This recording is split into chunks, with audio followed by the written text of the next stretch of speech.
Hello, তাহলে আজকে আবার সকলকে ওয়েলকাম জানাচ্ছি আমার ইউটিউব চ্যানেল ইংলিশ আড্ডাতে।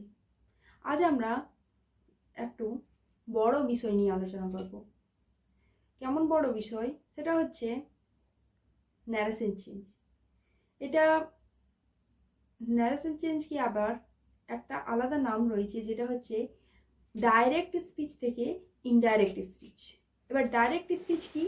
যখন কারো কথা বা কারো উক্ত বাণী আমরা যদি তার ভাষাতেই বলে থাকি, সেটা হচ্ছে ডাইরেক্ট স্পিচ। যেমন গান্ধীজি বলেছেন, গান্ধীজি সেজ ডু অর ডাইজ, করো করেঙ্গে অথবা মারেঙ্গে, আর করো অথবা মরো।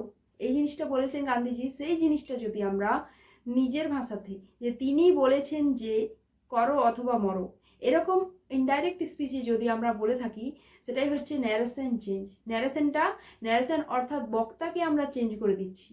তিনি বলেছেন যে, তিনিকে বক্তা হচ্ছেন গান্ধীজি এখানে, তাহলে বক্তাকে আমরা যে গ্রামারের রুল অনুযায়ী চেঞ্জ করে থাকি, সেটা হচ্ছে ন্যারেশন চেঞ্জ। এবার ন্যারেশন চেঞ্জ একটা ভাস্ট টপিক। কেন বললাম এটা কখনোই কঠিন নয়? ভাস্ট বললাম এই জন্যই যে এটার ভাগগুলো হচ্ছে একটু বড়। কেমন বড়? যে আমাদের সেন্টেন্সের 5টা যে ভাগ রয়েছে, assertive, imperative, interrogative, optative and exclamatory, এই 5টা ভাগের মধ্যে অ্যাসার্টিভের বিভিন্ন ধরনের রুল আছে। ইন্টারোগেটিভে সেই রুলগুলো কিছুগুলো পরিবর্তন আছে, আবার সিমিলারিটিও রয়েছে। ইম্পারেটিভও সেম। অপটেটিভ অ্যান্ড এক্সক্লামেটরি, এই পাঁচজনের আলাদা আলাদা নিয়ম আছে। আবার 5 জনের আলাদা আলাদা পাংচুয়েশন মার্কস আছে। কিছু কিছু সেন্টেন্সে আমরা দেখতে পাবো সিমিলারিটি, আবার কিছু কিছু সেন্টেন্সে আমরা ডিসিমিলারিটিও ফেস করতে পারি। তাহলে আমরা এই 5 ধরনের সেন্টেন্সের মধ্যে শুধুমাত্র অ্যাসার্টিভ সেন্টেন্সের ন্যারেশন চেঞ্জ যেগুলো আছে, সেগুলোর রুলগুলো নিয়ে দেখব। ফার্স্ট আমাদেরকে জানতে হবে যে ন্যারেশন চেঞ্জের যে গোটা সেন্টেন্সটা থাকে, তার কোন যে বিষয়গুলোর কি কি নাম রয়েছে। তাহলে আমি একটা সেন্টেন্স বলছি, আই সেড। সেডের বদলে আমরা সে ব্যবহার করতে পারি, হি ক্ষেত্রে সেজ বলতে পারি। ঠিক আছে? সেড এবং সে এই প্রেজেন্ট টেন্স অথবা পাস্ট টেন্স এই দুটো ক্ষেত্রে ব্যবহার হয়ে থাকে। ফিউচার টেন্সও হয়, কিন্তু ওর ব্যবহার খুবই কম। উইল সে হয় অবশ্যই, তার ব্যবহার খুবই কম। তাহলে একে বলা হয় রিপোর্টিং ভার্ব। এই যে সে বললাম, say or said or will say, একে বলা হয় রিপোর্টিং ভার্ব। তারপর একটা অবজেক্ট থাকতেই পারে, I say or said or will say to me, এই অবজেক্ট থাকতে পারে। তাহলে ন্যারেশন চেঞ্জ বিষয়টা কিছুটা ম্যাথের জ্যামিতির মতো। তোমরা যদি না লেখো, তাহলে এই যে আমরা আলোচনা করছি, সেক্ষেত্রে তোমাদের একটু অসুবিধা হতে পারে। প্রত্যেকটা জিনিস তোমরা মনে নাও রাখতে পারো, যেহেতু নতুন টপিক।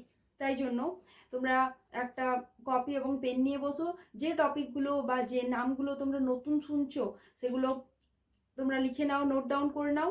এবং পরে তোমরা যদি কোনো গ্রামার বই ফলো করো, তখন সেই গ্রামার বই থেকে দেখে নিয়ে একবার পড়ে নিলেই তোমাদের গোটা টপিকটা, গোটা থিওরিটা ক্লিয়ার হয়ে যাবে। যে ন্যারেশন চেঞ্জ থেকে আমরা যে এত ভয় পাই, ন্যারেশন চেঞ্জে ফুল মার্কস থাকে। এই ইয়েটা করলে গোটা মানে যতটা তোমরা ন্যারেশন চেঞ্জ থেকে শিখবে, সেই অনুযায়ী তোমাদের যে কোয়েশ্চেনটাই আসুক না কেন, সেটা অবশ্যই করতে পারবে। এটা কোনো মুখস্থর ওপর যায় না। তাই জন্য আমি বলছি একটা নোট ডাউন করে নাও। তাহলে আমরা কোথায় ছিলাম? যে ন্যারেশন চেঞ্জে রিপোর্টিং ভার্ব থাকে। আবার রিপোর্টিং ভার্বে কিছু কিছু অবজেক্ট থাকতে পারে। আই সেড টু মি, অথবা he says to me, he said to me, অথবা নাও থাকতে পারে, আই সেড, হি সেড, বা হি সেজ, আই উইল সে। দেন আমরা একটা কি দিই? কমা, যেটা ডাইরেক্ট স্পিচে দেওয়া হয়। কমা, দেন ইনভার্টেড কমা দেওয়ার পরে আমাদের মেইন কোটেশন শুরু হয়। যে বক্তা কি বলল, সেই ন্যারেশনটাকে আমরা ইনডাইরেক্ট স্পিচে চেঞ্জ করে দেব, যে তিনি বলেছেন যে ড্যাশ ড্যাশ ড্যাশ। ওকে?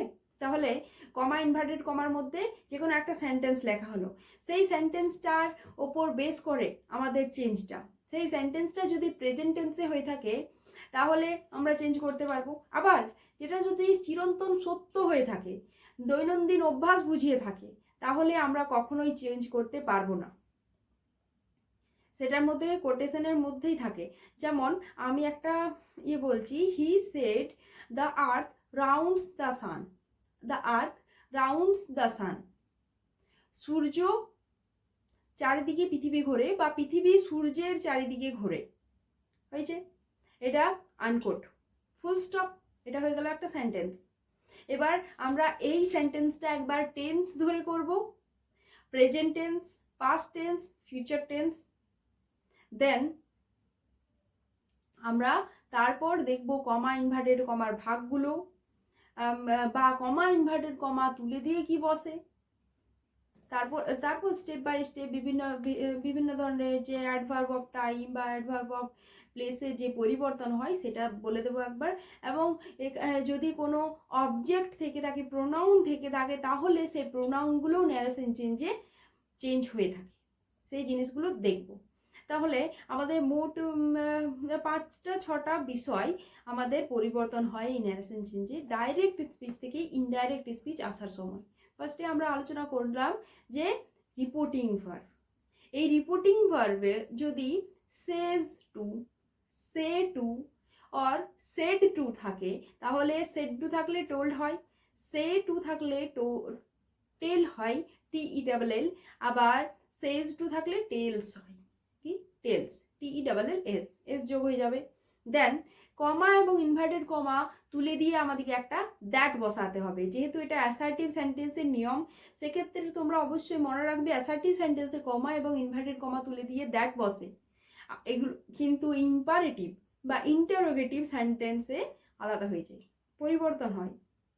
তারপর হচ্ছে আমাদের গোটা বিষয়টা, এখানে আমরা যে লাইনটা বলেছি দ্য আর্থ রাউন্ডস দ্য সান, এখানে আমরা কোথাও কোনো প্রোনাউন পাচ্ছি না, কিন্তু কোথাও যদি কোনো প্রোনাউন পেয়ে থাকি বা কোনো সেন্টেন্সে পেয়ে থাকি, সেটা কিন্তু ওই রিপোর্টিং ভার্বের সাবজেক্ট অনুযায়ী চেঞ্জ হয়ে থাকবে, ঠিক আছে।